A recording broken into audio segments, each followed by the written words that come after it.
important component of the research process is disseminating your research findings.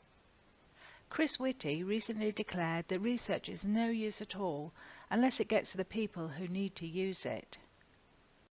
So what do we want to achieve with our dissemination? Well, obviously we want to raise awareness of our research and influence change through uptake of those ideas. But unfortunately there isn't a one-size-fits-all plan to dissemination, and you need to think about who you want to reach, who's your audience. Make plans that are proportionate to the study you're undertaking, and don't forget to cost your dissemination plan. And remember, it pays to be unique. Stand out from the crowd will help you achieve goals of raising awareness, engaging, influencing change, and demonstrating impact. Now, your project will run for 3 years, so think of this as 3 years to engage with your audience, build your network, and enhance your reputation as a researcher. Be creative. Dissemination doesn't just happen at the end of the research cycle, but at each stage you can be communicating with your audience and taking them on the journey with you. So what tools do we have for dissemination? Well, traditionally, of course, there are the journal articles, posters, and conference presentations. Now, these are still vital outputs, and you need to remember to cost in open access publications into your bid. However, it's also a very long process to get published in a peer-reviewed journal, and it remains a one-way form of communication. So even if you are lucky enough to be read by many readers, you will often not get very much feedback. The internet today is now the dominant method of obtaining information, and the rise of social media has broadened the opportunities for research to direct others to their work. And as you engage online, there is a cascade and amplification effect of the information that you put out there. And the best part of it is the possibility of this two-way engagement, with people being able to ask about your research and comment on the news that you put out there. And it's a great way to get your messages across and take people on the research journey with you. But remember, once it's online, it's there forever. Now we can take a look at what you can use. Social media is an umbrella term for a wide range of networking activities, and some of them have been listed here. If we have a quick look at blogging, you can tell the story behind your research here, but it also allows for people to comment on things that you've put and to start conversations with you, and it can provide peer support. Blogging's also been known to significantly help participant recruitment and retention. If we look at microblogging, there are tweet chats, and these are opportunities for collaborations and exchange of ideas with researchers with similar interests. There's also a PhD chat that happens on a regular basis, so you can also link in with people that are at a similar stage as your research career. If we look at social networking, the most famous one, of course, is Facebook. Now, the advantage of Facebook is that everybody knows about it and knows how to use it and goes on regularly. Now, some research teams and disease groups have taken advantage of this, and they've created pages that you can join to get updates of current research.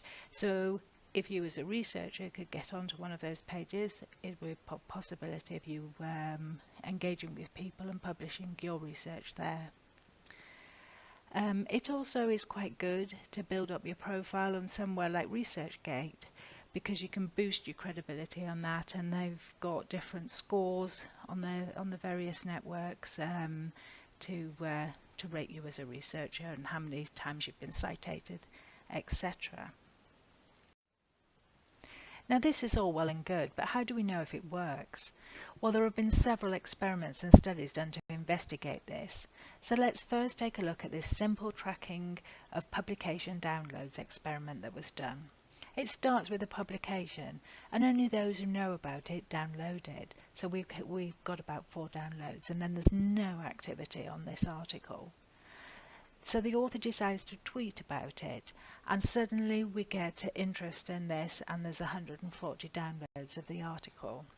Interest continues, and it's retweeted again in the next week, and then all of a sudden we can see that it's been taken up by the community and is getting retweeted.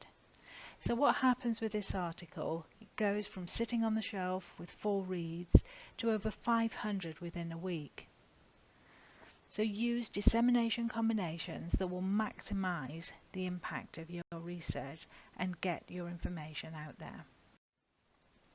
If we go back now and see how communication and dissemination can be incorporated throughout the project lifecycle, David Nichols and Ian Rowlands have produced these graphs to show the perceived usefulness of different social media tools. The one that I've got up here is an example of blogging, and the green outer line looks at health research.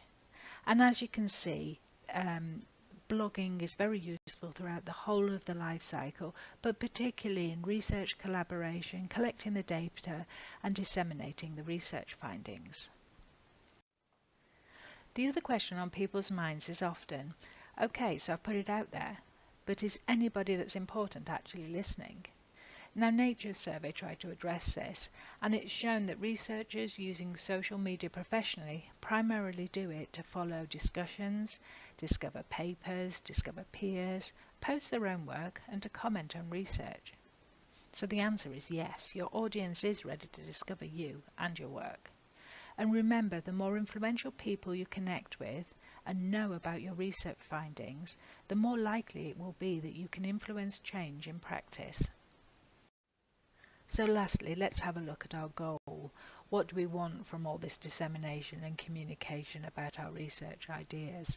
Well, this is an idealized diagram of attention, and we're going from the first tweets about the research to it being shared and commented on, and the goal of this attention, of course, is for it to be picked up and featured in research highlights and to influence maybe months, years down the line, future research, practice and policy. Well, that brings us to the end of the presentation today, and any presentation touching on social media wouldn't be complete if it didn't have a cat involved in it.